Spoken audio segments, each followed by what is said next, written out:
O profeta Fujão, ou ainda nós utilizamos para dizer, para quem não quer às vezes fazer aquilo que foi colocado, não seja como Jonas.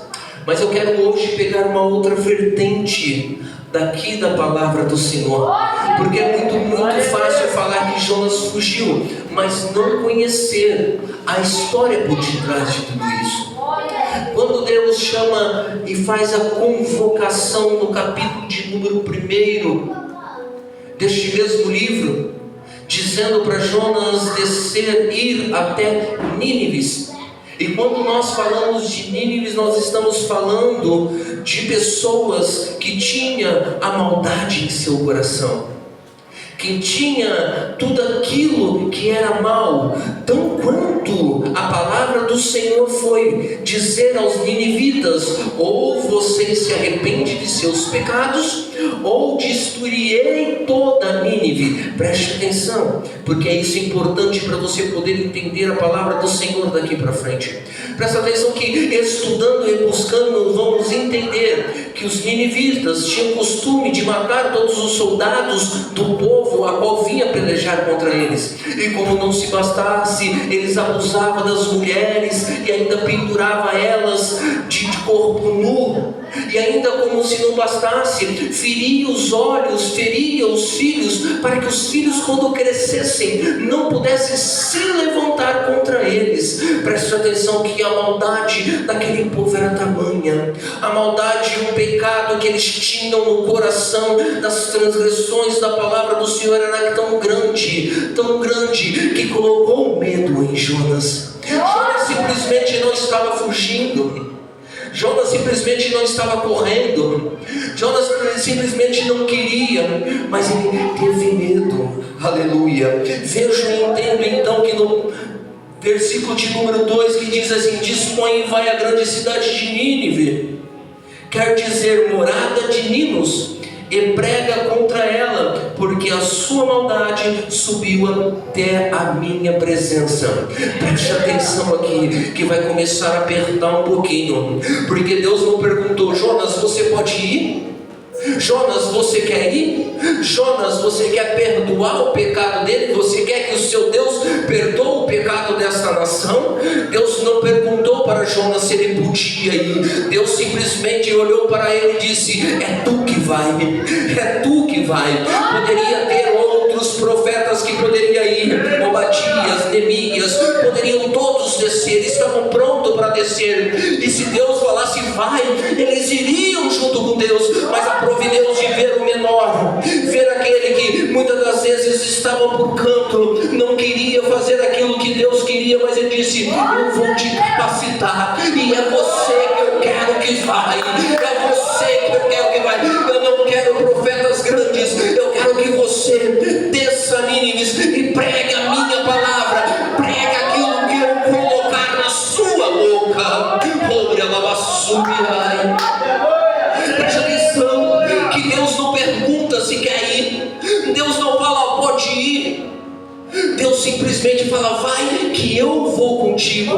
Se nós pararmos para analisar o livro de Juízes, no capítulo de número 6, no versículo de número 14, vamos entender que Gideão, quer dizer, me perdoa, Gideão estava malhando trigo no lagar, estava malhando trigo aonde não deveria, escondido, com medo, mas Deus Deus descer em uma epifania, e desceu e assentou debaixo do cavalo e disse: olha, independente de qualquer coisa, vai com a sua força. Sabe que papai está dizendo? Vai com a sua força, vai com o que tem, porque eu vou acrescentar o que é necessário. Sou eu que acrescento, sou eu que dou a direção, não sou eu que dou a palavra, eu que libero os dons espirituais sobre a sua vida.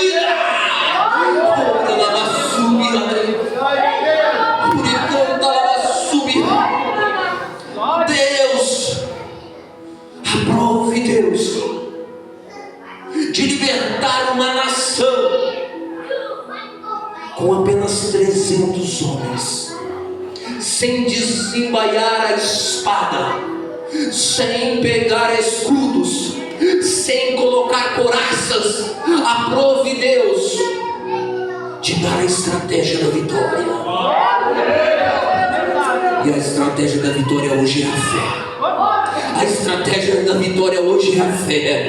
Porque, olha lá, em Efésios 2,18, vai dizer assim, Paulo, olha, preste atenção, que a fé é um dom dado por Deus. É um dom dado com Deus. Aí eu começo a analisar, porque Jesus Cristo, em Mateus 25, se não me falha a memória, ele conta uma parábola a qual o Senhor foi viajar e distribuiu talentos. Para um ele deu 5, para um ele deu 2 e para um ele deu 1. Deus sabe a quantidade de talento, ou seja, Deus sabe a quantidade de dons que vai colocar em sua mão. Mas Deus fala que pela fé alcançamos ainda mais, porque o servo que tinha 5 acariou 10, o servo que tinha 2 acariou 4, e o servo que tinha 1 preferiu enterrar o seu talento, preferiu não levantar o dom de Deus para cariar mais dons divinos. Tudo começa pela fé. E quem tem fé aqui, levanta sua mão para cima e dá glória a Deus aí, por favor. Me ajuda a pregar nessa noite, porque hoje eu estou cheio do Espírito Santo nessa noite.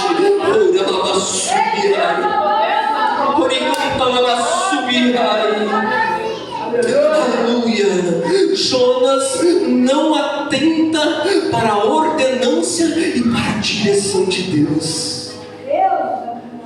Eu poderia até aqui entender o medo de Jonas de descer e ser morto pelos ninivitas, porque nós somos seres humanos e muitas das vezes tememos fazer algo, porque pensamos que, será que provém de Deus? Será que realmente é Deus falando comigo?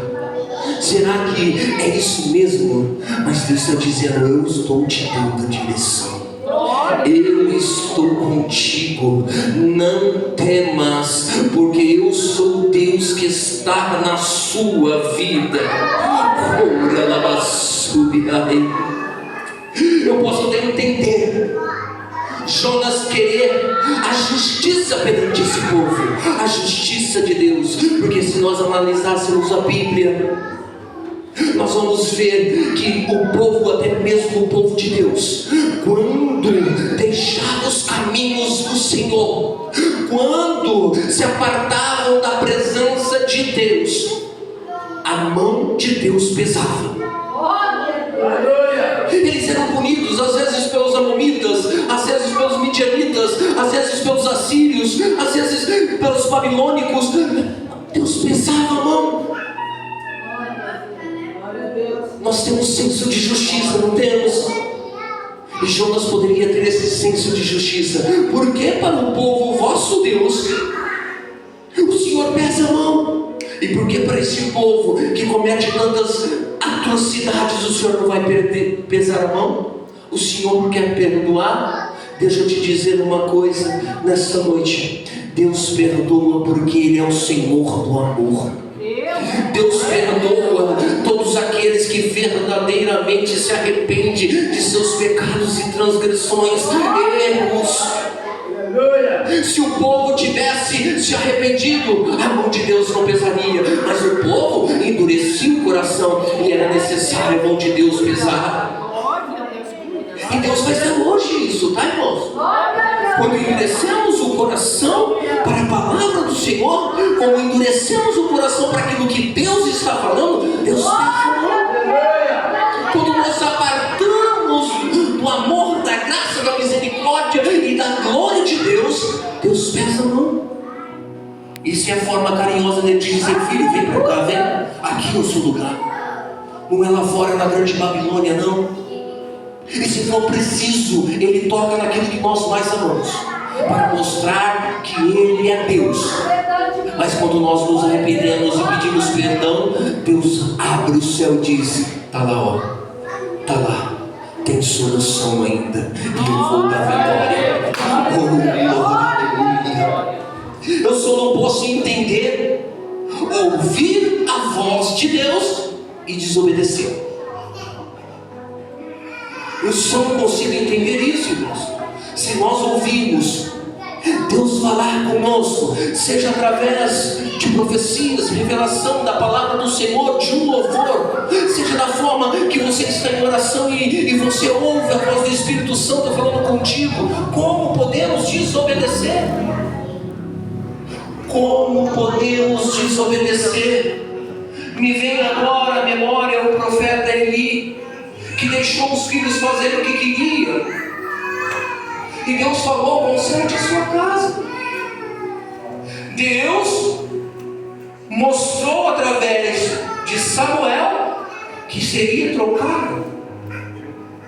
E quando seus filhos desobedeceram tudo que era sagrado, pegando a arca da aliança, que no Velho Testamento é a presença de Deus no meio do povo, levando para a batalha, de forma como não tinha permissão. Glória! Glória a Deus. A arca foi levada pelos inimigos. E quando ele soube, a minha Bíblia ensina que ele caiu. E ali ele veio a óbito. Mas Deus disse: arruma a sua casa. O que dizer de Saul, que eu já ministrei nesta casa de oração e adoração, que desobedeceu a palavra de Deus, dizendo: acaba com tudo aquele povo, não traga nada. E ele trouxe o rei, ele trouxe o melhor daquela terra. Ainda quis colocar desculpa, dizendo: olha, nós trouxemos para sacrificar em seu nome. Eu aprendo que é melhor obedecer do que sacrificar. Eu aprendo que é melhor estar na presença, na obediência, do que ficar sacrificando aquilo que eu tenho, o que Deus me deu. Que o de melhor é o seu amor, a intimidade, a fé. O melhor que nós temos da parte de Deus. Eu achei interessante porque a irmã trouxe uma palavra na quarta-feira abençoadíssima. Pastor, você estava lá fora brincando com as crianças? Eu estou lá, mas eu estou prestando atenção. Eu posso estar junto com as crianças lá fora, mas eu estou prestando atenção no que está acontecendo dentro da igreja. Eu posso estar tomando conta delas lá, mas o meu ouvido está aqui dentro para ouvir a palavra de Deus, para ouvir os servos e as servas de Deus falar conosco. E o que me chama a atenção, sabe o que é, irmãos? É porque hoje nós estamos enfrentando um momento que muitos já têm falado, vou usar bem o clichê, uma geração Nutella, uma geração que não quer sair do primeiro chamado de Jesus, que eu já também ministrei aqui, uma geração que quer ficar como doente eterno dentro da casa de cura, o hospital da alma, porque esse é o primeiro chamado, que está lá em Mateus 11:28. Vinde a mim todos que estáis cansados e oprimidos, que eu vos aliviarei. Glória a Deus! O primeiro chamado de Deus é para a cura de alma, irmãos. E eu acho interessante, quero citar lá, porque a irmã foi muito feliz com o que ela ministrou. E eu lá fora estava agora brincando com as crianças. Porque no primeiro chamado, a irmã ministrou no primeiro chamado purinho. Aleluia. Deixa eu abrir aqui em 1 Coríntios 3. 1 Coríntios 3, 2. Os que vós dei para beber foi leite e não alimento sólido, pois não poderia recebê-lo, nem ainda agora podeis. O que Paulo está dizendo? Paulo está dizendo: olha, aqueles que chegam para uma cura, chegam necessitando do amor, da graça, da misericórdia. E muitas das vezes, se você trazer algo pesado sobre, pode ser que ela se afaste. Já vi isso, tá, irmãos? Já vi isso. Nós convidamos um casal homossexual para ir na igreja, porque eu creio que independente da forma que ele está, assim como o primeiro chamado 20, sem fazer acepção. Se eles permanecessem, Deus poderia mudar a história deles. Eu creio desse jeito.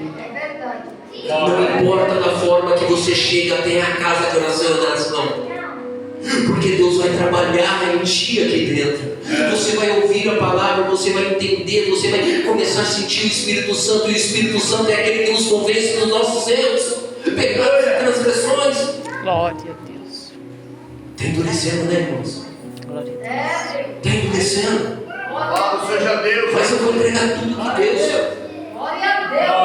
tudo que Deus pôs no meu coração hoje, trouxe e falou assim: toma, filho, eu vou entregar. Preste atenção que para aqueles que chegam, a gente precisa dar um alimento, assim como de criança recém-nascida. Mas conforme a criança vai crescendo na presença de Deus, começa a já ter uma papinha, aí vem uma fruta, aí já começa a mudar o alimento. Isso é necessário para a minha vida e para a sua vida, para o nosso crescimento na palavra de Deus e na presença de Deus. Aleluia, Senhor meu Deus. Mas quem precisa do leite? Essa é a pergunta. Quem necessita receber o leite? Está lá em Hebreus 5. Deus da glória, aleluia. Hebreus 5:13. E a palavra, e Paulo volta a ensinar sobre o mesmo assunto. Porque muitos estudiosos dizem que Paulo escreveu a carta aos Hebreus. Ora, quem precisa alimentar-se de leite ainda é criança e não tem experiência em ensino da justiça. Pastor, qual é essa justiça? A justiça de Deus. Qual é esse ensinamento? O discipulado dentro da palavra de Deus. Quem não tem o senso de justiça e não tem o ensinamento, continua necessitando do leite. Mas aqueles que já se põem de pé, entendem o amor da graça, da misericórdia, já compreende que é melhor a justiça de Deus do que a justiça do homem, já entende, já passou para sentir a presença do Espírito Santo. Está na hora do que, pastor? Versículo de número 14. No entanto, o alimento sólido era para os adultos, os quais pelo exercício constante da fé tornam-se capazes de discernir tanto o bem quanto o mal. Oh, glória. E eu creio aqui que só tem homens e mulheres entendidos da palavra de Deus. Tem uma nova geração surgindo, e essa nova geração que está surgindo vão passar pelo processo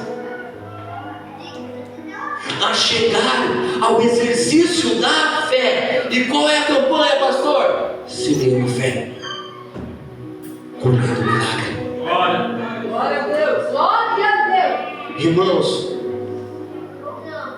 minha esposa está aqui, e sabe quando Deus endurece a palavra e eu trago? Já teve igrejas que me convidou uma vez só, mas eu entreguei o que Deus quis, porque eu prefiro que muitas das vezes você fica apreensivo e que a palavra de Deus te confronte no seu íntimo e no profundo da sua alma, para que você possa ter uma experiência de uma eternidade com Deus, do que vir e subir neste altar, passar a mão na sua cabeça e dizer que de qualquer jeito está bom, e você ter a experiência de passar uma eternidade junto ao inimigo de minha alma e de sua alma. Deus, Senhor. Glória a Deus. E quando entra Hebreus 5,14, nós já passamos por segundo chamado.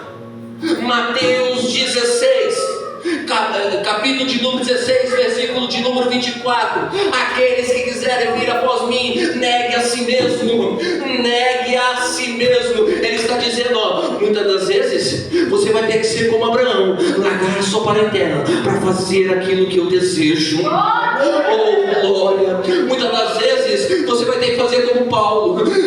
Foi levado e arrebatado e sentiu e viu a presença de Jesus Cristo, mas quando ele se apresentou na igreja primitiva, ele teve que descer para Tarso para ficar e esperar a hora de Jesus chamar ele para ser missionário. Maravilha de Deus.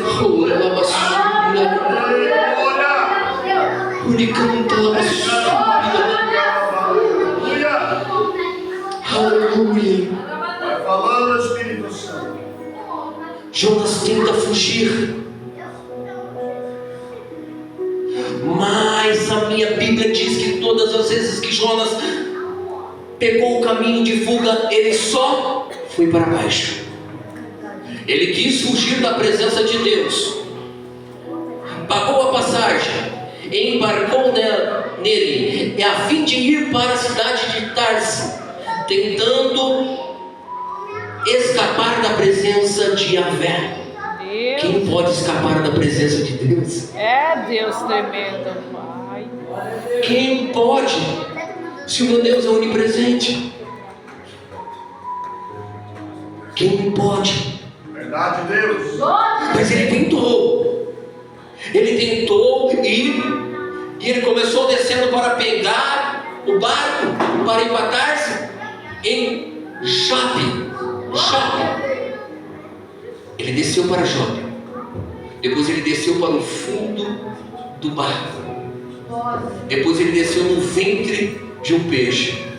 E pelo fim, ele desceu nas profundezas do mar. Aquele que tenta fugir daquilo que Deus colocou, o projeto é só afundar. E nós aqui da terra não temos que descer mais, temos que subir. Subir. Glória a Deus, glória a Deus. Aleluia. Preste atenção, que até mesmo aquele que foi criado por Deus, cravejado de joias, aquele que foi orientado e trazido pela presença de Deus para ser um adorador, desobedeceu a orientação de Deus, que era para ele ser o quê? O regente da adoração. E a Bíblia ensina que saía todos os tipos de som do corpo dele, de símbolos, de harpa, todos os instrumentos, as notas musicais. Mas ele desobedeceu, ele não quer ser mais isso. Ele quer sentar acima do trono de Deus. E acontece com ele. Glória a Deus. Ele cai. É Deus. Ele já estava lá no céu, mas ele caiu para a terra. E o que me chama ainda a atenção é que ele não veio sozinho. Por algo, ainda ele levou uma terça parte junto com ele para baixo. E tem muitos que estão deixando a orientação, a direção, a ordenância de Deus. E querendo ou não, é só descer. Eu não estou falando quando nós descemos e prostramos nossos rostos no pó da terra para clamar a Deus, não. Porque quando fazemos isso, recebemos vitória. Glória a Deus, é verdade, Pai. Mas você vê que a vida de Jonas só começou a ir afundando, ao ponto de quando ele estava no barco, uma grande tempestade foi se aumentando e gradativamente aumentando. Começou os ventos sopraram, se ergueram os ventos, as ondas se formaram e cada vez assolava a vida daqueles que estavam no barco junto com Jonas. Mas todos estavam aflitos. Glória a Deus. Todos estavam aprenciosos, com suas próprias vidas. Começaram a clamar os deuses de cada um deles. Mas nada adiantava, porque só existe um Deus que tem boca e fala, tem olhos e enxerga cada um de nós, tem ouvido para ouvir o nosso clamor, tem braços, pernas para se movimentar. Esse é o Deus a qual hoje nós vamos depositar diante do seu altar a nossa fé. Através da fé receberemos vitórias e milagres. Aleluia.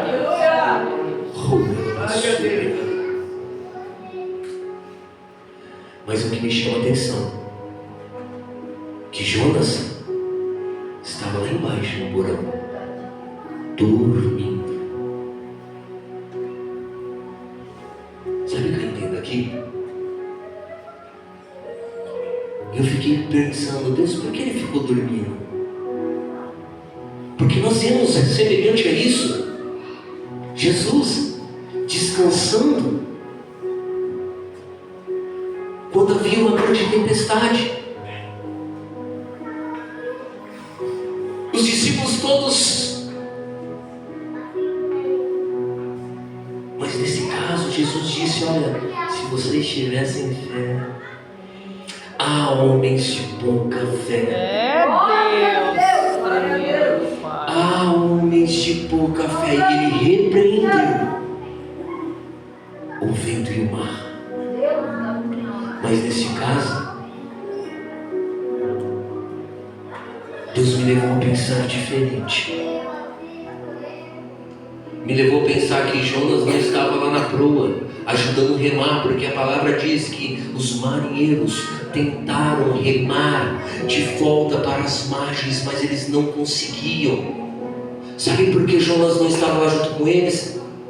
Porque o barco não era dele.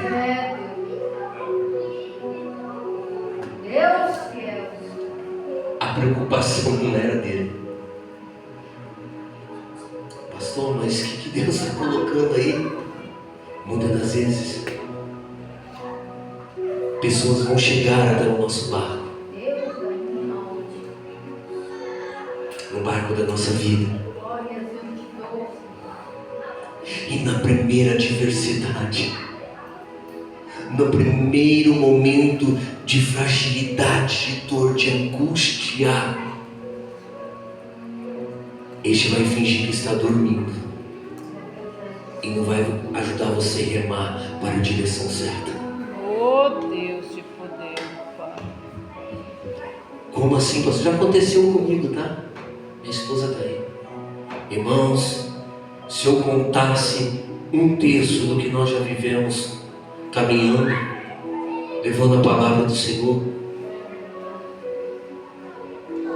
e no dia da angústia, ninguém bateu na porta da minha casa e disse: pastor, como eu vim orar com o Senhor, Deus vai te dar vitória, vamos remar junto. Hoje eu entro junto com você nesse barco e vamos dar direção. Glória a Deus, Pai. Nos Senhor. Mas quando o pastor Romulo estava no controle de tudo, estava tranquilo, não faltava convites de pastores para estar junto. Não faltava pessoas buscando: pastor, tem como você me ajudar aqui? Me dá uma força aqui. E no dia da minha angústia, ficou eu e minha esposa. Mas o mais importante, que o Jonas foi lançado para fora do meu barco da vida, e eu trouxe Jesus, e é por isso que hoje eu estou aqui. Glória a Deus, glória a Deus. Não deposite. Sabe por quê? Para mim finalizar aqui, que as horas se estendem.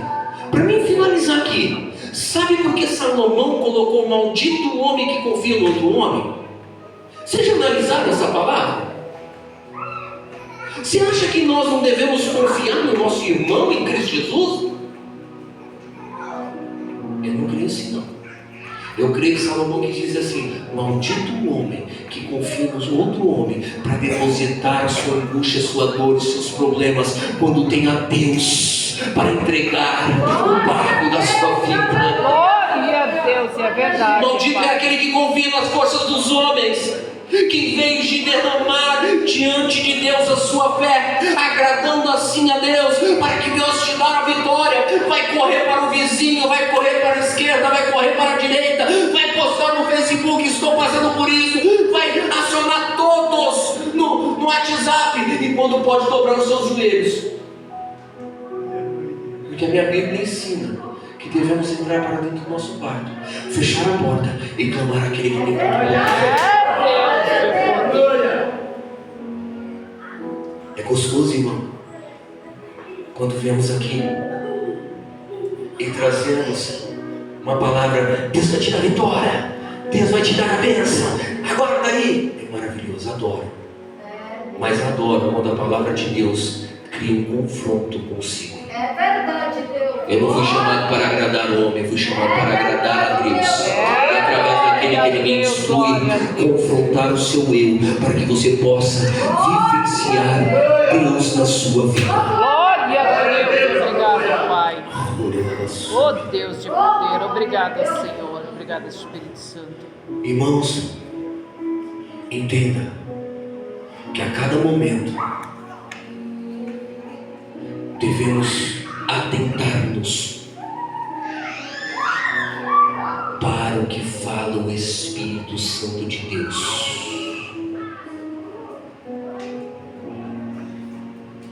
A todo momento, por mais que somos incapazes, devemos colocar a nossa fé em ação. Eu disse ainda hoje que eu sou daqueles que crê que tudo que uma pessoa faz eu posso fazer. É verdade, Pai. Glória. Como assim, pastor? Temos que dar piruleta mortal e você pode fazer isso? Se eu treinar, me esforçar, eu vou conseguir. Assim é a obra do Senhor. Hoje vocês veem o pastor Romulo ministrando, mas amanhã pode ser você. Hoje você vê os levitas que louvaram a Deus aqui com maestria. Amanhã pode ser você. Glória a Deus. Vocês já cansaram de ver a evangelista Fátima abrir o leque da revelação do Senhor para entregar algo para a vida de vocês. Amanhã pode ser cada um de vocês. Glória a Deus. Glória a Deus. Basta somente colocar a sua fé em ação. Oh, glória. Basta você se preparar, porque Deus vai te honrar. Glória a Deus. Deus vai te honrar. Glória a Deus. Glória a Deus. Irmãos, Deus seja louvado, Pai. Glória a Deus. aqui eu fico com aquilo que Deus trouxe para mim. E desde quando eu comecei a estudar sobre, para poder hoje trazer algo em minha casa, Deus já estava falando comigo. Preste atenção que é para você também. Preste atenção que é para você. Eu vou revelar nesse terceiro dia. Nesse terceiro dia, meus papelzinhos estão aqui. E o meu pedido é o mesmo. É o mesmo. Eu podia mudar, mas é o mesmo. Pastor, o que você pediu? Eu quero ser como Noé.